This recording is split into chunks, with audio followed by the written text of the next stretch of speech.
जय शिवराय भावांनो, मी ज्ञानेश्वर माने माझ्या नवीन ब्लॉगमध्ये तुमच्या सर्वांचं पुन्हा एकदा स्वागत करतो। तर भावांनो, आज मी आलो आहे पुणे येथे स्थित असलेला शनिवार वाडा पाहण्यासाठी। तर तुम्हालाही शनिवार वाडा बघण्याची उत्सुकता लागलीच असेल तर हा व्हिडिओ तुम्ही शेवटपर्यंत नक्की बघा।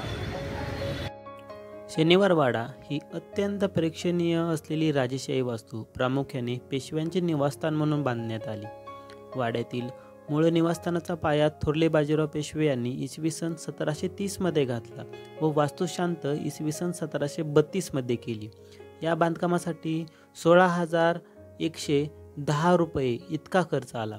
नंतरच्या काळात थोरले बाजीराव पेशवे यांच्या उत्तराधिकाऱ्यांनी तट, बुरुज, दरवाजे, दिवाणखाने, कारंजे, पाण्याचे हौद आदी वास्तू बांधल्या। इसवी सन 1827 मध्ये वाड्यातील इमारती आगीच्या भक्षस्थानी पडल्या आणि हल्ली केवळ वाड्याचे जोते 5 दरवाजे व 9 बुरुज असलेल्या भोवतालच्या तटाच्या भिंती अवशेष स्वरूपात राहिल्या आहेत। 5 दरवाज्यांपैकी प्रत्येकी 2 दरवाजे उत्तरेस, पूर्वेस 2 दरवाजे आणि 1 दरवाजा दक्षिणेस आहे। प्रमुख दरवाजा हा दिल्ली दरवाजा असून मस्तानी दरवाजा अथवा अली बहादूर दरवाजा, खिडकी दरवाजा, गणेश दरवाजा, नारायण दरवाजा हे इतर दरवाजे होते। शनिवार वाड्यात एक मुख्य 7 मजली 7 खणी इमारत होती। वाड्यातील इतर महत्त्वाच्या इमारतीत थोरल्या रायाचा दिवाणखाना, नाचाचा दिवाणखाना, गणेश महल, जुना आरसे महल आदींचा समावेश होतो। हजारी कारंजे म्हणजे 1000 फवारे उडवणारे कारंजे म्हणून ओळखले जाणाऱ्या षोडशदलीन कमलाच्या आकाराच्या कारंजाची शोभा अनिवार्य होती। दिवाणखाने व त्यातील अतिसुंदर कोरीव कामाने नटलेल्या कमानींना सुरूच्या झाडाचा आकार दिलेले खांब होते। छतांना मनोहारी लाकडी वेलबुट्ट्या आणि सुंदर वेली व फुले कोरलेली होती। तर भिंतींवर रामायण व महाभारत या महाकाव्यातील प्रसंगाचे देखावे चित्रित केले होते।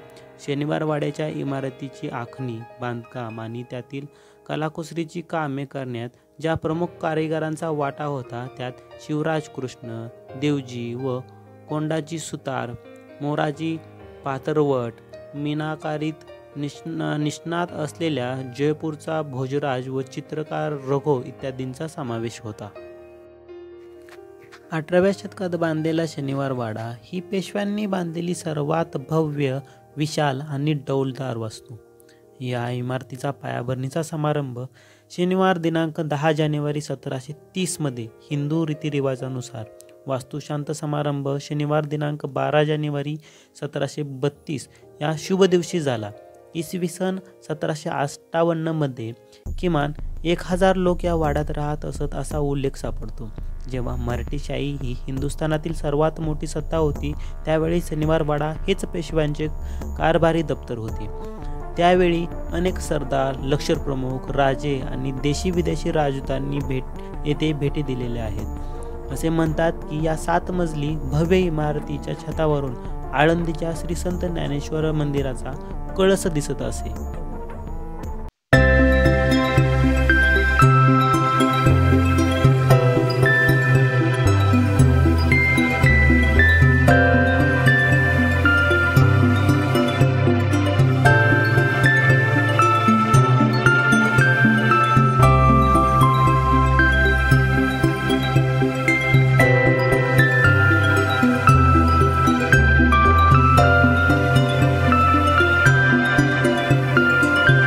जी समोर बघताय ती विहीर, या विहिरीवरती राट बसवलेला होता आणि त्या राटाच्या साहाय्याने त्या विहिरीतलं पाणी उपसलं जायचं आणि पूर्ण वाड्यातील लोक ह्या विहिरीचे पाणी वापरायचे।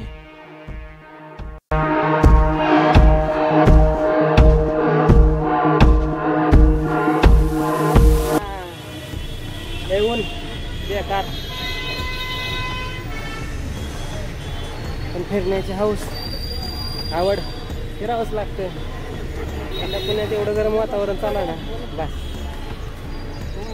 कालच पाऊस येऊन गेला थोडा आणि आता पूर्ण ओलं झालंय सगळं।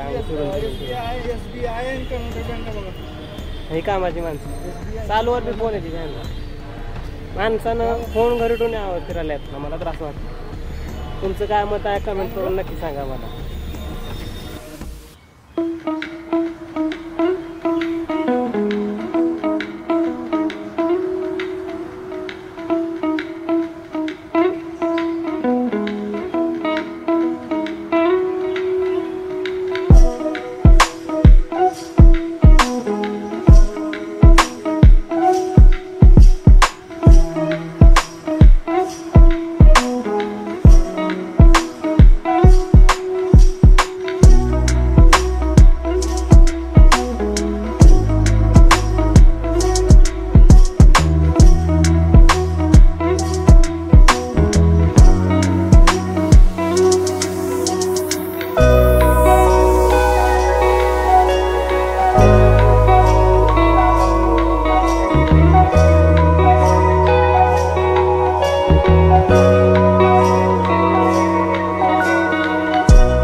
तर मित्रांनो, तुम्हाला हा शनिवार वाडा नक्कीच आवडला असेल. मला तर खूप आवडला.